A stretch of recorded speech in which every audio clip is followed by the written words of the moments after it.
the troublemaker, girl.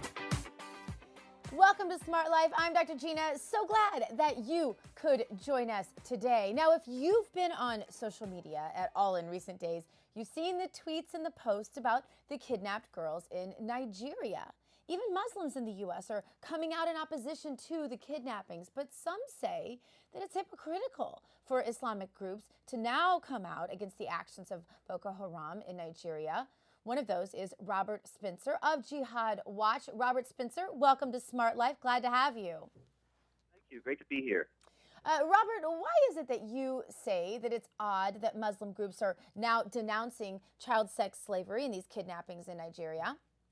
Well, for one thing, because the Boko Haram group, the Party for the People of the Sunnah for Dawah and Jihad, which is what their real name is, and that means Dawah is Islamic proselytizing and Sunnah is Islamic practice. So they're very much an Islamic group, a Muslim group. They've been terrorizing people in Nigeria for years, burning down churches, terrorizing Christians, terrorizing the Muslims who don't agree with them. And they have been committing murder and mayhem on almost a daily basis. And the American Muslim groups have said nothing. It's only when this kidnapping happens and it gets international attention, then suddenly they're all over it. And, I think, well, where have you been all these years? You know where they've been. They've been denouncing as Islamophobic the people who have been reporting on the atrocities that Boko Haram has committed, such as me and my colleagues.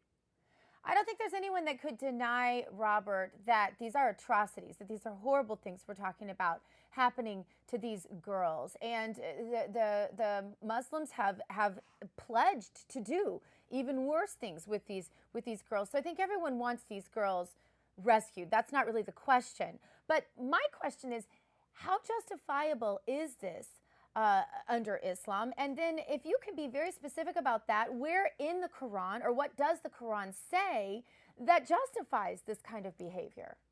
Yes, unfortunately, I have to say that it is justified in the Quran. Chapter 4, verse 3 and chapter 4, verse 24, there are other passages as well that talk about a man can have up to 4 wives, as well as the captives that his right hand owns. And those are understood in Islamic theology as being kidnapped girls who are pressed into sex slavery. This is very clear from Muhammad's life. It's very clear from also another passage in the Quran, chapter 47, verse 4, which says, when you meet the unbelievers, strike at their necks, that is, cut off their heads, and then when you have taken captives, you can either enslave them or ransom them or free them outright or kill them, depending on what's best for Islam. But enslave them is one of the options that you have there. So just to give a little bit of devil's advocacy here, people will say, well, hey, there were atrocities in the Old Testament of the Bible too.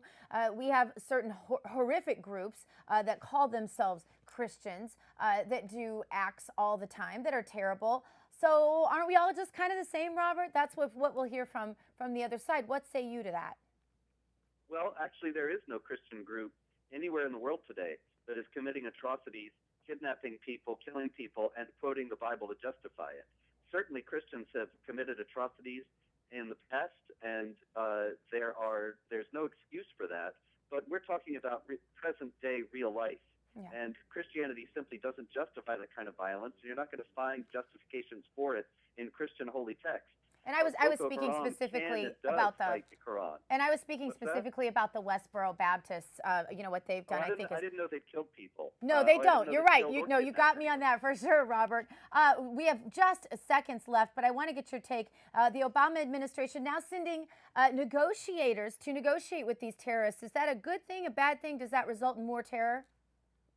It's only going to result in more terror because a group like Boko Haram only sees that as a sign of weakness, that the infidels are going to come and want to make a deal. And that means they'll give them something. And the Boko Haram group is savvy enough, just like the Iranians who just outfoxed John Kerry in Geneva, that they will get some concessions and give the appearance of giving something back, but it won't really be much. They will get more than they give.